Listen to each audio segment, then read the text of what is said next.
Okay, so my pitch story is about this UFT student who headed on an exchange to Singapore right before the COVID-19 pandemic struck.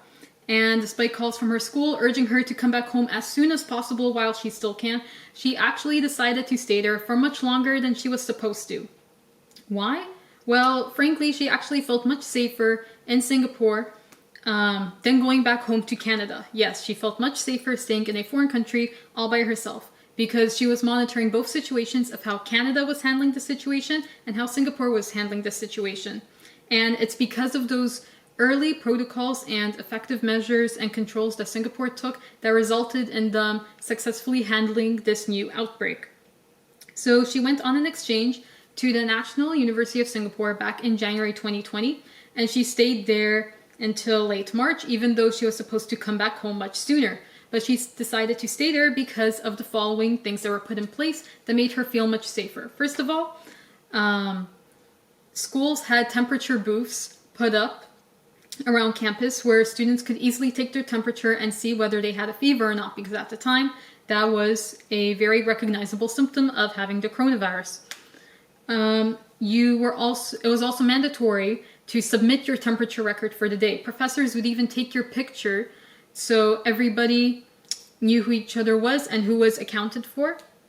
And they would have thermal scanners and infrared sensors put up in place, which helped with contact tracing. So you would know if the person surrounding you had a fever or not. And even if that person only came up with the virus a few days later, the people they were surrounded by would be notified that yes, you were beside someone who was just diagnosed with the virus a few days ago. What else is there? So apart from tracking people's locations, they also had these thermal scanners put up in malls and airports, which again helped successfully handle the virus or keep it from escalating it into a whole disaster. Meanwhile, Canada had a more delayed time response. Looking back at it now, Canada had a lot of time bought for them, and they could have taken a lot of valuable lessons and implemented it from other countries that were hard hit with the virus at first.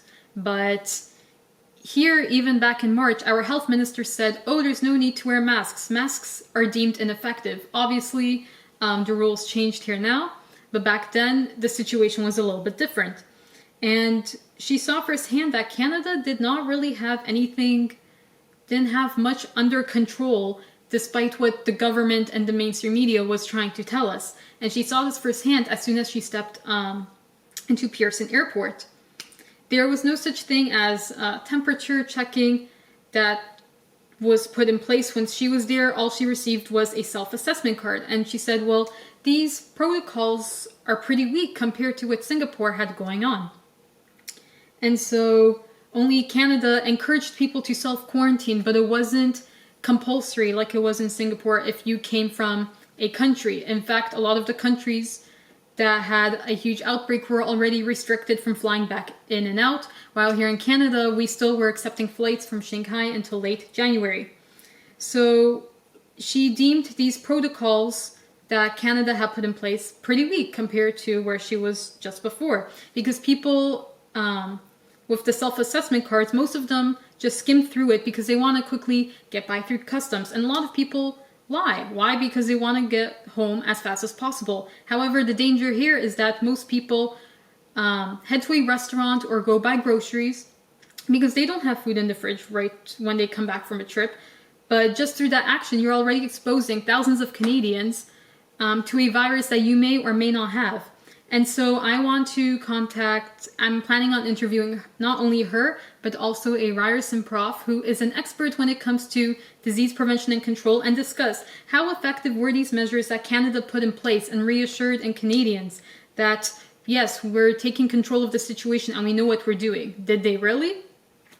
Is there something, this issue is important because is there something Canada should have done and learned from Singapore in handling the outbreak? Is there something Canada should do and implement now so we can be better prepared in handling the second wave? Because it's not too late. If we can learn what Singapore did and implement it in here, we can handle this second wave before it escalates into what we had in the beginning of the year.